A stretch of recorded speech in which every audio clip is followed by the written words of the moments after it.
मांगे कि भाई चंद्रशेखर जी आज़ाद को Z+ की सुरक्षा दी जाए और सरकार को इसे गंभीरता से लेना चाहिए। सरकार किस बात की इंतज़ार कर रही है जब उन पर कई बार ऐसे हमले हो चुके हैं और जिसके पीछे लाखों लोग उनके समर्थक हैं। एक व्यक्ति जो गरीबों की आवाज़ बन करके, शोषितों पीड़ितों की आवाज़ बन करके इस देश में जो अलग जगा रहा है, लोगों को जगाने का काम कर रहा है, संविधान को बचाने का काम कर रहा है। हमारे अनुसूचित जाति जनजाति के लोगों पर हुए अत्याचारों के विरोध में संवैधानिक तरीके से आपने सभी ने सुना होगा कि गोली चलने के बाद में, कुछ लगने के बाद में भी उसने हॉस्पिटल से एक मैसेज दिया है कि हमें किसी प्रकार का न्यूसेंस नहीं फैलाना है और हमें इस संविधान के माध्यम से लड़ाई लड़नी है। तो ऐसे व्यक्ति पर यह कायराना हमला करने वाले लोगों की पहचान करके उनके खिलाफ तत्काल कार्रवाई करें और भाई चंद्रशेखर आज़ाद को सुरक्षा Z+ की सुरक्षा दी जाए। गंभीर में जहां तक मेरा आरोप है कि ये सरकारें ऐसे जो नई एक आवाज़ पैदा हो गई है, जो देश को जगाने का काम कर रही है, उस आवाज़ को बंद करने का चांस देना चाह रही है। ये कोई ऐसा अपराधी नहीं है जिसका जैसे जो दूसरे जो अपराधियों को मार रहे हैं यूपी में। आज वो कहाँ गया बुलडोजर? आज वो हमारे मुख्यमंत्री जी जो बाबा जी, आज का उनकी कानून व्यवस्था कहाँ गई? तो जिस तरीके के जो घटनाएं सुन रहे हैं, हमें हैरानी हो रही है और मैं आरोप लगाता हूं खुले में कि ये लोग जानबूझ करके, और उनकी पहचान होनी चाहिए कि ये जो यूपी के जो कुछ लोग हिरासत में लिए गए हैं, ये कौन लोग हैं, कौन से संगठन से हैं, किस वर्ग से हैं, ये पूरे देश के सामने खुलासा होना चाहिए। आज जो हमारे देश के सबसे संघर्षशील और अम्बेडकरवादी व्यक्ति और भीम आर्मी और आज़ाद समाज पार्टी के राष्ट्रीय चीफ पर जिस प्रकार से कायराना गोलियां चला करके और हमला किया गया यूपी में, उसकी पूरे देश के अनुसूचित जाति जनजाति वर्ग, माइनॉरिटी, OBC और तमाम सामाजिक जो संगठनों के लोग और राजनीतिक दलों के लोगों ने उसकी निंदा की है।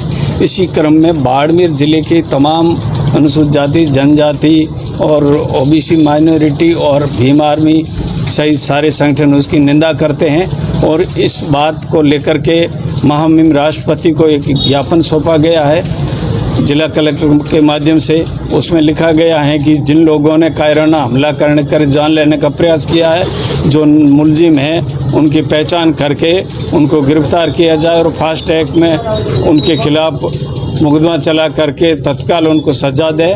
दूसरी हमारी मांग है कि भाई चंद्रशेखर जी आज़ाद को Z+ की सुरक्षा दी जाए और सरकार को इसे गंभीरता से लेना चाहिए। सरकार किस बात की इंतज़ार कर रही है जब उन पर कई बार ऐसे हमले हो चुके हैं और जिसके पीछे लाखों लोग उनके समर्थक हैं।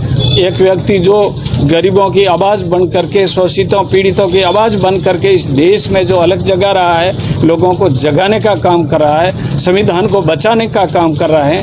हमारे अनुसूचित जाति जनजाति के लोगों पर हुए अत्याचारों के विरोध में संवैधानिक तरीके से आपने सभी ने सुना होगा कि गोली चलने के बाद में, कुछ लगने के बाद में भी उसने हॉस्पिटल से एक मैसेज दिया है कि हमें किसी प्रकार का न्यूसेंस नहीं फैलाना है और हमें इस संविधान के माध्यम से लड़ाई लड़नी है। तो ऐसे व्यक्ति पर यह कायराना हमला करने वाले लोगों की पहचान करके उनके खिलाफ तत्काल कार्रवाई करें और भाई चंद्रशेखर आज़ाद को सुरक्षा Z+ की सुरक्षा दी जाए। सर, हरियाणा पासिंग गाड़ी आती है, फायर होता है, फायर होने के 48 घंटे बीत जाते हैं, लेकिन फिर भी कोई कार्रवाई नहीं। कितना गंभीर है ये गंभीर में जहाँ तक मेरा आरोप है कि ये सरकारें ऐसे जो नई एक आवाज़ पैदा हो गई है, जो देश को जगाने का काम कर रही है, उस आवाज़ को बंद करने का चांस देना चाह रही है।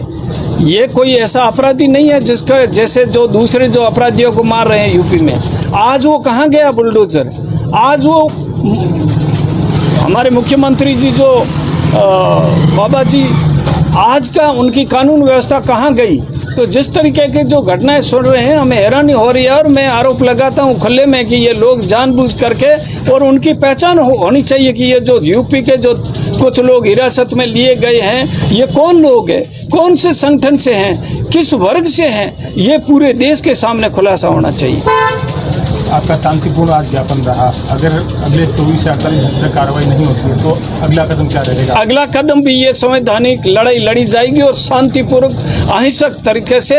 और आज से पहले आप सभी मीडिया बंधुओं को पूरा अच्छी तरह जानकारी है, हम लोगों ने कभी कानून हाथ में लेने की न तो मानसिक रखी है। हम लोग बाबा साहब के अनुयायी हैं, हम संविधान में भरोसा रखते हैं, कानून व्यवस्था और किसी प्रकार के जो हमारे यहाँ के जन हैं उसको परेशान करने का हमारा कभी न तो मानसिकता रही है और न आगे रहेगी। हम संविधान के माध्यम से ही लड़ाई लड़ेंगे। आखिरी सवाल मेरा, आपको क्या लगता है टारगेट किया जा रहा है जानबूझ के ऐसे युवाओं को? बिल्कुल, इसमें तो कोई संदेह नहीं है। नहीं, ये जो लोग कौन है, जहाँ जहाँ से घटनाएं हो रही हैं वो लोग कौन है, वो कौन से संगठनों से जुड़े हुए हैं, ये आप हम सभी लोग जानते हैं। लेकिन हम लोगों के पास में जब वक्त आएगा, जब हमारे को ऐसी ताकतों को सबक सिखाने का जो डेमोक्रेसी में जो सिस्टम है, उस सिस्टम पर सही समय पर सही जवाब दिया जाएगा। Thank you.